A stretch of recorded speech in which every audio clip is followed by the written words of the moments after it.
আসসালামু আলাইকুম। আমার ভাইয়ার আপুরা কেমন আছেন সবাই? আজকে আমি আপনাদের জন্য আরেকটা নতুন ভিডিও নিয়ে আসছি। আমার এই ভিডিওতে থাকছে কচু শাক বাগার, পোয়া মাছ, দেশি পোয়া। এই দেখেন দেশি পোয়া, এটা ভাজা। তারপরে আছে আপনার হলো কাসকি মাছের চচ্চড়ি, দেশি খাবার।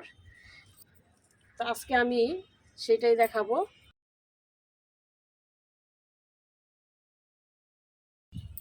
এটা নেড়ে চেড়ে দিচ্ছি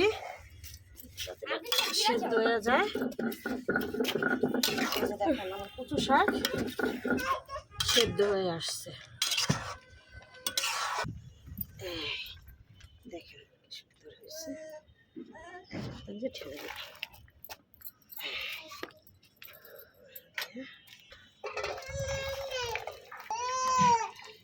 তেল দিব।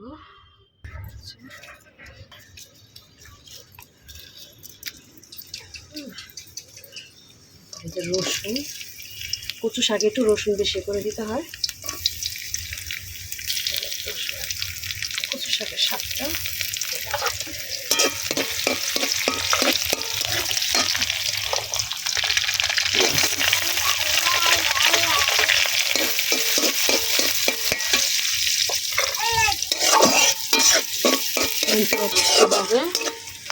বাদামি বাদামি হবে। এটা ছাদের উপরে দেখেন রান্না করতেছি মাটির চুলায়। দেখেন দেখতে কত ভালো লাগতেছে না? পাশে একটা ছোট্ট একটা বাগান আছে, বাগানের সাথে বসে রান্না করতেছি। এই যে দেখেন আপুরা ভাইয়ারা, এই যে আমি এখন কচু শাকটার মধ্যে দিয়ে দিচ্ছি।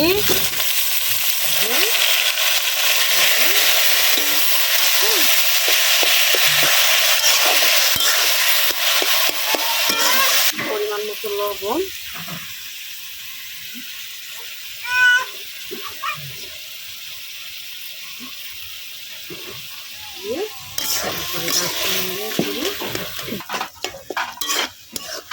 পাতা দিলাম। কচু শাকে লেবু পাতা দিলে গলায় ধরে না। এই যে কত ঘ্রাণও পায়। দুটা লেবু পাতা আমার সময় সামান্য একটু লেবু দিয়ে দিলাম যাতে গলায় না ধরে।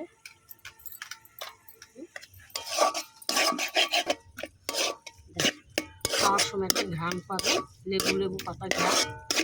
আর এটা হয়ে গেছে। এখন এটাকে আমি নামিয়ে ফেলবো।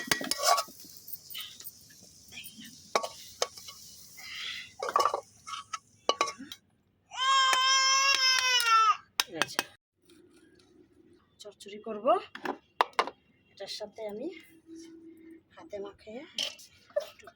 চচ্চড়ি করতে গেলে একটু বেশি পেঁয়াজ লাগে। তারপরে আপনার কাঁচামরিচ, একটু ঝাল, যে যেমন ঝাল খায় সেই পরিমাণ ঝাল। তারপরে হলুদ, 1 চামচ হলুদ,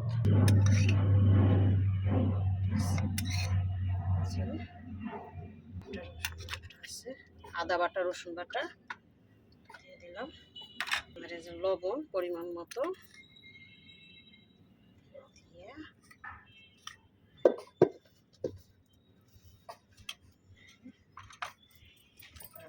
তেল,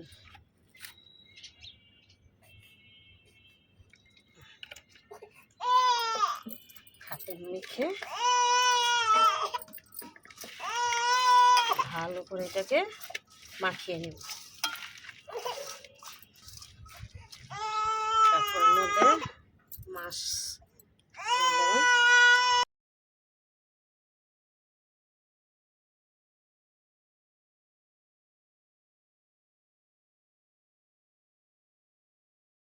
পানি দিলাম, পরিমাণ মতো পানি দিয়ে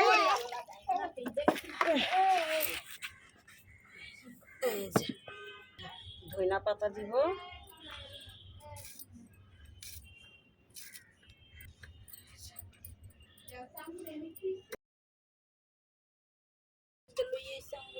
ঢেকে দিচ্ছি।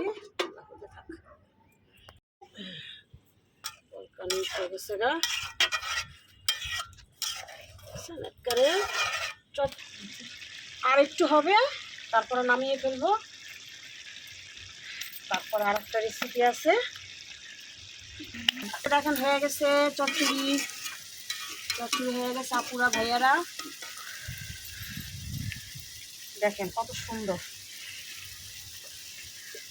লাকি চুলা রান্নার মজাই আলাদা। হয়ে গেছে, এখন আমি এটাকে নামিয়ে ফেলবো। যে দেখেন ভাইয়ার আপুরা, দেখেন কত সুন্দর, বুঝছেন? এখন আমি এটা ঢেলে ফেলবো।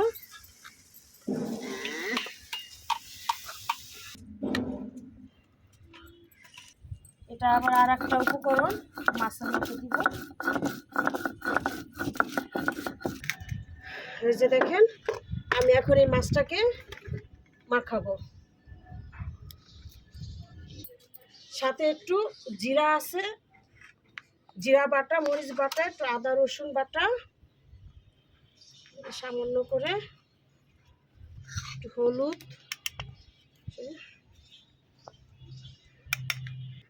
দেখেন একটু পেঁয়াজ নিলাম, বাটা দিয়ে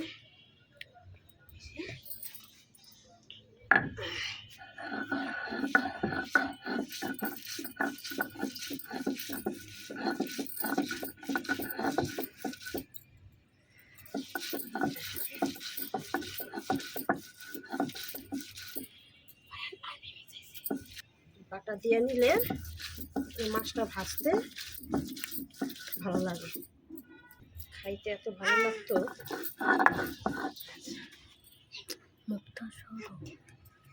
দেখেন পেঁয়াজ বাটা, দিয়ে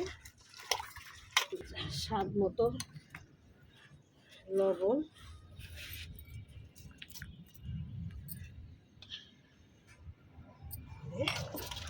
এখন এটা আমি সুন্দর করে মাখায় রেখে দেব, যাতে মাছের মধ্যে মশলা সব কিছু সুন্দরভাবে ঢুকে।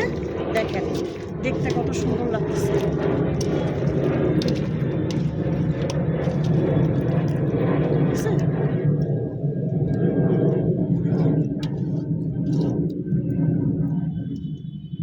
এটা আমি এখন রেখে দিলাম, পরে এবার আমি এখন খাবারটা ছেড়ে দিচ্ছি।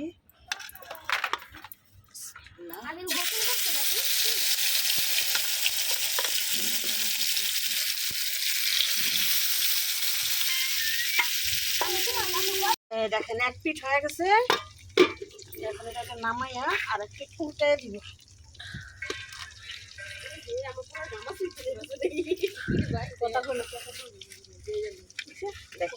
কথা বললো নামাইয়া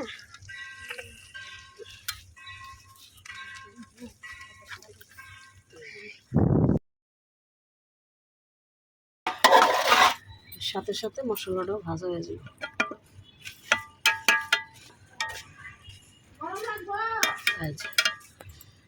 এখন আমি এটা ঢেকে দিব, আস্তে আস্তে হতে থাকবে।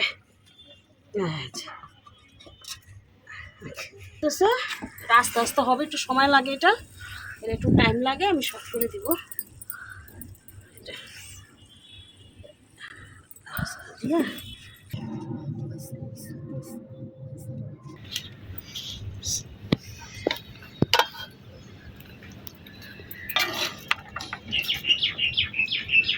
একটু পানি দাও।